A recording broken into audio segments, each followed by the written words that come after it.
Since the beginning of time, humans have stair-stepped their way towards becoming more and more efficient in the world of agriculture. But many thousands of years ago, when humans were just hunters and gatherers living off the land, looking for deer, saber-toothed tigers, nuts and berries to eat off, that was the limits of the food supply. Humans did not have a predictable and easy food supply. They had to spend a lot of energy to go out, hunt and gather, and it wasn't very efficient, and many times people would starve just from that lack of stable food supplies.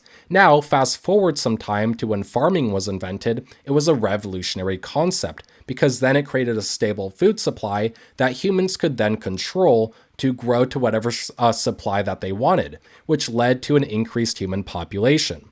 Now, fast forward to, say, about 200 years ago in the 1800s to today, the Industrial Revolution has hugely impacted the number of people working in the agriculture space and has really moved people from going from hunters and gatherers to farmers, people working as farmers.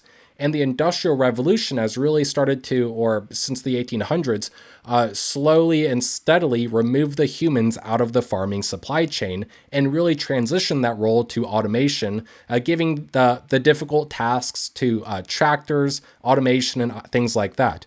And I did ask ChatGPT some questions to really put that in perspective for you guys to understand. And just going back to the years of 1800, I asked ChatGPT what percent of the American population worked in agriculture in the year of 1800, so just over 200 years ago. And at the time, not only, 83% of the American population was employed in the agriculture space. That's because at the time there was very little automation. It was really just humans working to grow the food to survive, and that's all they really did back then, or at least a large part of their daily activities was just growing and maintaining the crops and the livestock to survive, feed the family, and continue living on. Now, fast forwarding to the year of 1850, I asked the same question.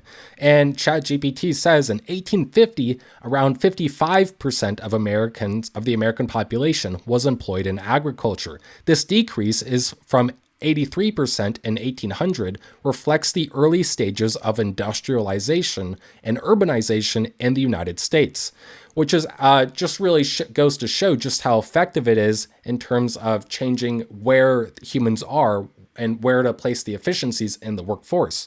And because it looks like humans really moved towards the manufacturing and other just non-agriculture sectors at the time, right? Working in the factories, that's really when that whole new workspace was invented at the time. Now we fast forward to today in 2024, and less than 2% of the American population is employed in agriculture. And ChatGPT says this dramatic decline from earlier periods is due to advancements in agriculture technology, increased productivity, and a shift towards a more diversified economy with significant employment in services, industry, and technology sectors as a whole, which really makes sense, right? And I mean, if you go back 100 years or whatever, and you told people that only 2% of the population would be working in agriculture, they'd probably think that you're crazy because they wouldn't even know where people would work at the time, right? But nowadays, I mean, you have jobs everywhere in services, you have restaurants, you have gyms, you have podcasters, YouTubers, all sorts of different jobs nowadays that people do now versus what they were not doing back then. And really, it seems like technology has created a more diversified workforce with just an even wider array of types of jobs almost, right? I mean, you're probably watching this through your phone, your computer, whatever it might be, and now there's people making those devices as we know it. So it's really interesting to see how when the human brain power is diversified towards having more free time to do other things, more interesting things happen or more interesting things are invented. So just something to keep in mind perhaps. But today what I got for you guys is an interesting article post here. It's by Intellius and it's titled AI in Agriculture, the Future of Farming. So I got a few tidbits here to read for you guys that might be interesting and you might not even know about. So let's begin here. Artificial intelligence algorithms enable autonomous crop management. When combined with Internet of Things sensors that monitor soil moisture levels and weather conditions, algorithms can decide in real time how much water to provide to crops. An autonomous crop irrigation system is designed to conserve water while promoting sustainable agriculture and farming practices. Artificial intelligence in smart greenhouses optimizes plant growth by automatically adjusting temperature, humidity, and light levels based on real-time data of the plants. So this is really interesting. And at first glance, this is like, okay, whatever, we're going to be growing plants more easily. I don't know what this means. But deep down, what it means is in places like California, for example, where there's a drought, but still a lot of farming and a lack of water supply, using artificial intelligence, perhaps we can grow the same volume of crops with half the water is something that artificial intelligence can help us do. So ideas like this is where aha moments begin and efficiencies are created and allows the human population as a whole to keep advancing moving forward. And ultimately also it can decrease the cost that it takes to produce these items, actually creating deflation in the agriculture industry, making it easier for people to buy food. Let's continue reading on. So next up, automatic weeding and harvesting. So similar to how computer vision can detect pests and diseases, it can also be used to detect weeds and invasive species. When combined with machine learning, computer vision analyzes the size, shape, and color of leaves to distinguish weeds from crops. Such solutions can be used to program robots that carry out robotic processes, automation tasks such as automatic weeding, automatic weeding. In fact, such a robot has already been used effectively. As these technologies become more accessible, both weeding and harvesting crops could be carried out entirely by smart robots. And actually, even though this might disrupt certain jobs in the agriculture industry as a whole, it really creates a lot more efficiencies, right? So instead of using pesticides or just people to find problems within the crop fields, weeds or pests, whatever it might be, we have new methods of doing it. And this could mean instead of using toxic pesticides in the fields, instead we are using robots, maybe shooting lasers at weeds, which is a real thing.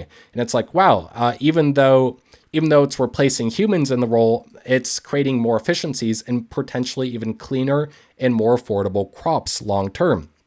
So it's really, really cool to think about. And it really I would just say moves the needle forward in terms of bringing humans out of the workforce of the agriculture industry. Because in reality, there's people that go into these fields on a hot summer day tending to the crops. And that's a really difficult job to do. You're hot, it's difficult, it puts a lot of stress on your body and your mind. These are difficult jobs, but they're also easy, repeatable jobs at the end of the day that automation most certainly can take a hold of long term. So next up, sorting and harvesting the produce.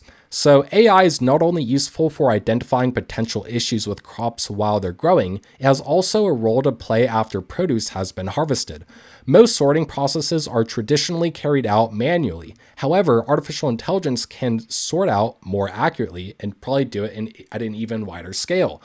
Computer vision can detect pests as well as disease in harvested crops. What's more, it can grade produce based on its shape, size, and color. This enables farmers to quickly separate produce into categories, for example, to sell different customers at different prices. In comparison, traditional manual sorting methods can be painstakingly labor intensive.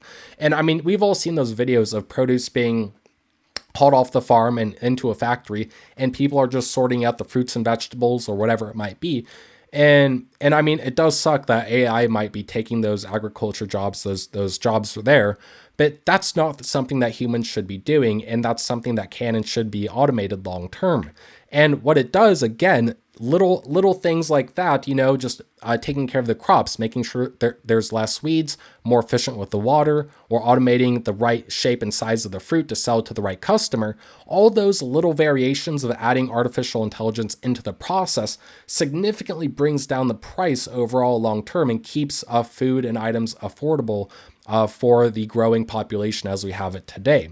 Now, the one bad thing about all this I see is that these I've done further research on this, but I mean, these processes of implementing software and artificial intelligence is extremely expensive and can really only be done efficiently on a large scale farm, for example. It's very difficult for a small, maybe a couple 100-acre farm that a family might own to implement these very expensive processes. So something like that, when large farms are able to outbid smaller farms and use the latest and greatest technologies to make their own produce and livestock cheaper and higher quality. That's how I see it long term, and that puts extreme added pressure, at least in my opinion, on the small family farmer long term. So it's an interesting dynamic at play. But again, it goes to show, going back to, as of today, less than 2%, let's just call it around 2% of the American workforce working in the agriculture space. The US population is around 330 to 340 million people. That puts it at about 6 million people, just give or take, working in the agriculture space. Long term, I mean, who knows what the number is in the next 10, 20, 30, 50, 100 years working in the agriculture space alongside artificial intelligence. I wouldn't be surprised in the next 50 years to see the number of people working in the agriculture space go from 6 million, maybe down to 1 or 2 million, maybe even close to 500,000 people long term as AI gets super, super good at creating more and more efficient processes. I mean, we went from roughly 80 to 90% of people just a couple hundred years ago in the agriculture space down to 2% today. Folks, in the future, that number is going to get down to 1%, under 1%, and probably close to 0.1% to half of to 0.5%, something around that crazy number.